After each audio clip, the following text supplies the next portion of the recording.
2016 മുതൽ നാളിതുവരെ 60,000 ആക്രമണങ്ങളാണ് ഉണ്ടായിട്ടുള്ളത്. 60,000. ആലോചിച്ചോളാം നിങ്ങൾ. മരിച്ചത് 1000 പേര്.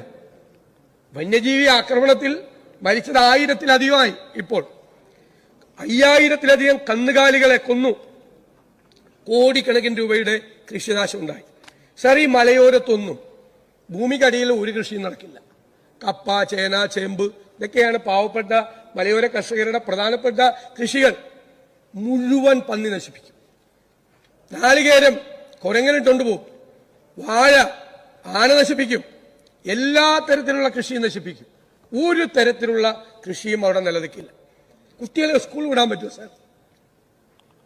പശുവിന് പുല്ല് വെട്ടാൻ പോകാൻ പറ്റുമോ?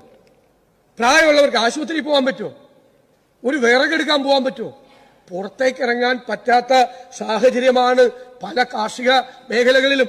വ്യാപകമായ ഭീതിയാണ്.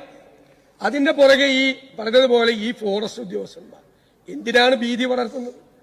എന്തിനാണ് ശത്രുക്കളായി കാണുന്നത് കർഷകരെ?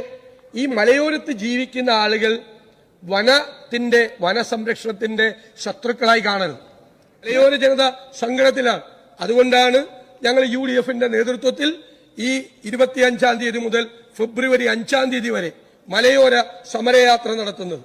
അവരുടെ പ്രശ്നങ്ങൾ മനസ്സിലാക്കി അവരോടൊപ്പം നിന്ന് ഐഡന്റിഫൈ ചെയ്ത് സമരം ചെയ്യേണ്ട കാര്യങ്ങളുണ്ടെങ്കിൽ സമരം ചെയ്ത്, നേടിയെടുക്കേണ്ട കാര്യങ്ങളുണ്ടെങ്കിൽ നേടിയെടുത്ത് മലയോര ജനതയോട് ഞങ്ങൾ ഐക്യദാർഢ്യം പ്രകടിപ്പിക്കുന്ന സമര പരിപാടിയാണ് സാർ. അതുകൊണ്ട് കൂടിയാണ് ഈ വിഷയം ഗൗരവത്തോടുകൂടി കൊണ്ടുവന്നത്.